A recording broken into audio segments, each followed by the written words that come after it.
Assalamualaikum warahmatullahi wabarakatuh. Perkenalkan, nama saya Vera Nika Safitri dari kelas 11 akuntansi 1. Di sini saya akan melengkapi tugas-tugas dari sekolahan, yaitu mempresentasikan hasil prakerin saya. Saya prakerin di KUD Karya Mukti, tepatnya di Kuamangkuning Unit 19 di Desa Karya Harapan Mukti. Moto dari prakerin saya adalah kegagalan karena banyaknya berencana tetapi sedikit berpikir. Di sini saya akan menjelaskan sedikit tentang sejarah KUD Karya Mukti. Pada bulan April 1986 diadakan rapat untuk membentuk koperasi, yaitu Koperasi Unit Desa yang disingkat dengan KUD Karya Mukti. Setelah melalui beberapa proses, akhirnya KUD Karya Mukti memperoleh pengesahan badan hukum oleh Departemen Koperasi Provinsi Jambi nomor 701 BH. Pada tanggal 1 Mei 1986, perkembangan KUD Karya Mukti dari tahun ke tahun ada peningkatan dengan ditandainya memperoleh tingkat kedua KUD seprovinsi.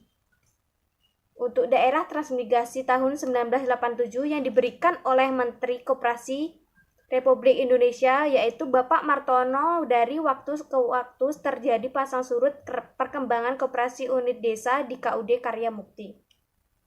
Selanjutnya, pada tahun 1997 dibukanya kembali program pembangunan kelapa sawit di Kuamangkuning dengan nama Pola Kredit Koperasi Primer Anggota yang disingkat dengan KKPA.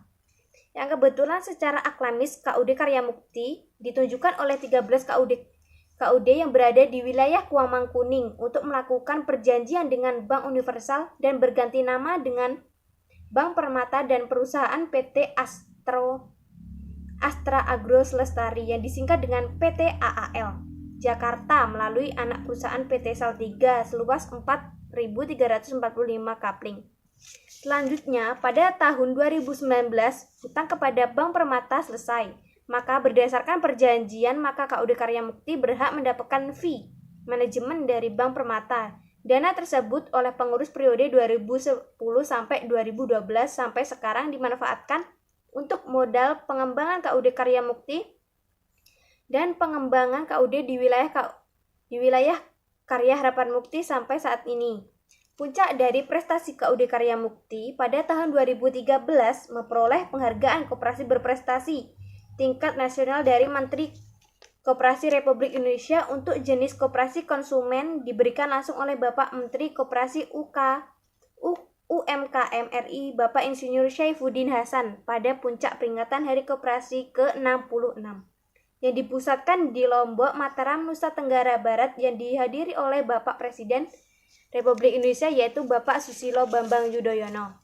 Puncak prestasi KUD Karya Mukti pada tahun 2016 yaitu pada Hari Koperasi ke-69 yang dipusatkan di Provinsi Jambi. KUD Karya Mukti memperoleh penghargaan Koperasi Award, yaitu koperasi skala besar 10 koperasi di Indonesia yang dihadiri langsung oleh Bapak Presiden Republik Indonesia yaitu Bapak Insinyur Joko Widodo tahun 2016.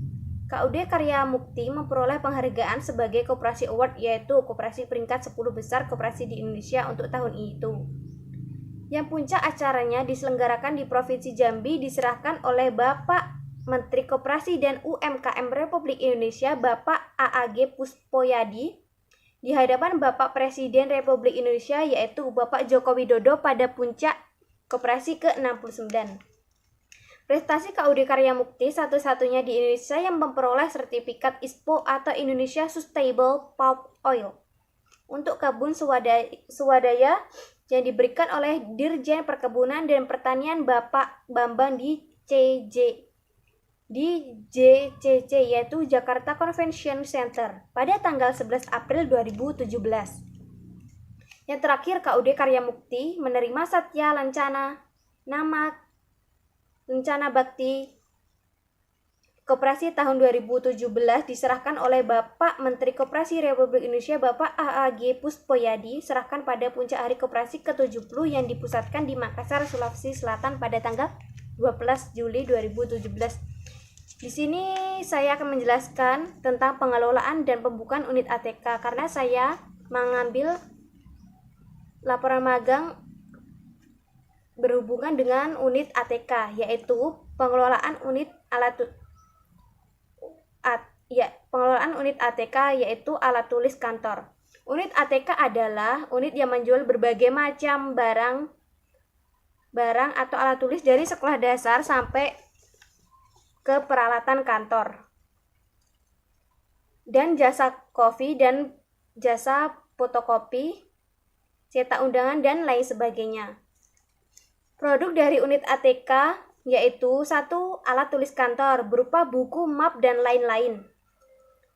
Seterusnya pena, penggaris, dan lain-lain. Sebagai pelayanan jasa yaitu memfotokopi, cetak undangan, melaminating, dan print. Kegiatan unit ATK yaitu menginput bukti kas masuk ke dalam jurnal penerimaan kas. Selanjutnya menginput kas keluar ke dalam jurnal pengeluaran kas. Menjumlah kas harian dari unit ATK. Mengisi bukti kas masuk, bukti kas keluar. Memfotokopi, melaminating, menginput penjualan ke customer, dan melayani pembeli. Alur mekanisme dalam pengelolaan di unit ATK yaitu: pertama, nasabah ke toko ATK, terus ke pelayanan, dan terus kembali. Keterangan alur tersebut yaitu: nasabah adalah orang atau anggota yang akan memerlukan barang atau menggunakan jasa. 2. Toko ATK adalah toko atau unit usaha KUD Karya Mukti yang melayani anggota dalam mempersiapkan kebutuhan anggota untuk jenis-jenis barang yang berkaitan dengan alat tulis kantor dan sejenisnya. 3. Pelayanan adalah pelayanan unit ATK serta ADM pelayanannya. 4. Kembali adalah setelah nasabah atau memakai barang sudah melakukan transaksi sudah selesai. Selanjutnya penjelasan tentang bukti transaksi dan jurnal. Bukti transaksi adalah bukti yang dibuat oleh karyawan toko ATK setiap tutup buku. Adapun jenis bukti yang dibuat. Jurnal ada semua transaksi keuangan badan usaha atau organisasi yang dicatat secara kronologis dan bertujuan untuk pendapatan, termasuk di dalamnya transaksi nama-nama transaksi baik mempengaruhi atau dipengaruhi dan waktu transaksi berjalan. Selanjutnya rekap jurnal.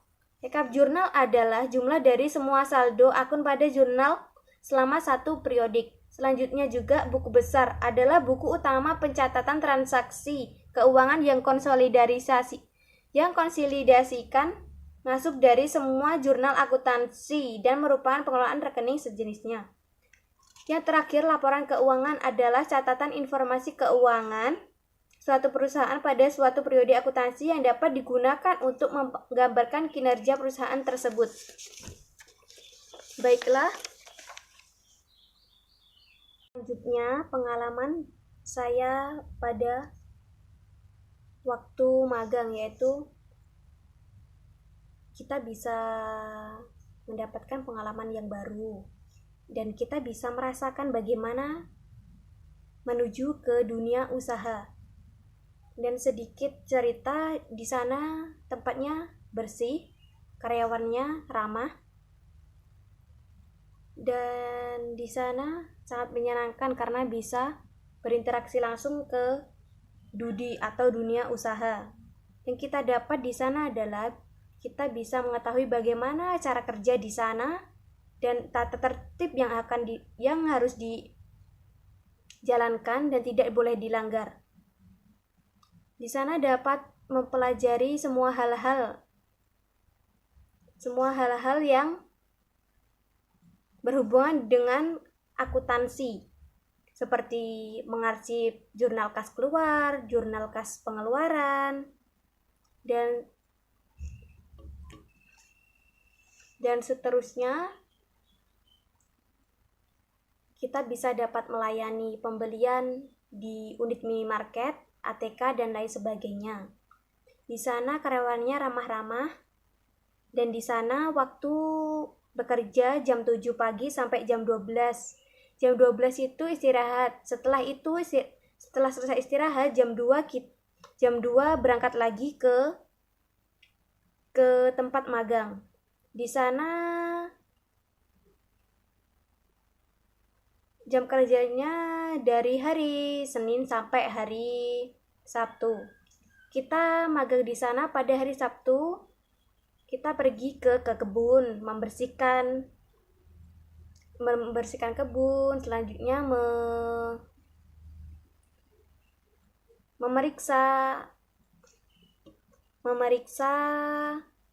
aqua. Di sana kan ada pabrik aqua. Di sana kita mengecek aqua yang sudah dikemas dan kita mengecek satu persatu botol minum itu apakah ada yang bocor atau tidak. Yang bocor itu disingkirkan dan akan dikemas lagi menggunakan tempat yang baru lagi. Menurut saya itulah yang bisa saya sampaikan. Kurang dan lebihnya saya minta maaf karena kesempurnaan hanya milik Allah Subhanahu wa taala. Saya akhiri. Wassalamualaikum warahmatullahi wabarakatuh.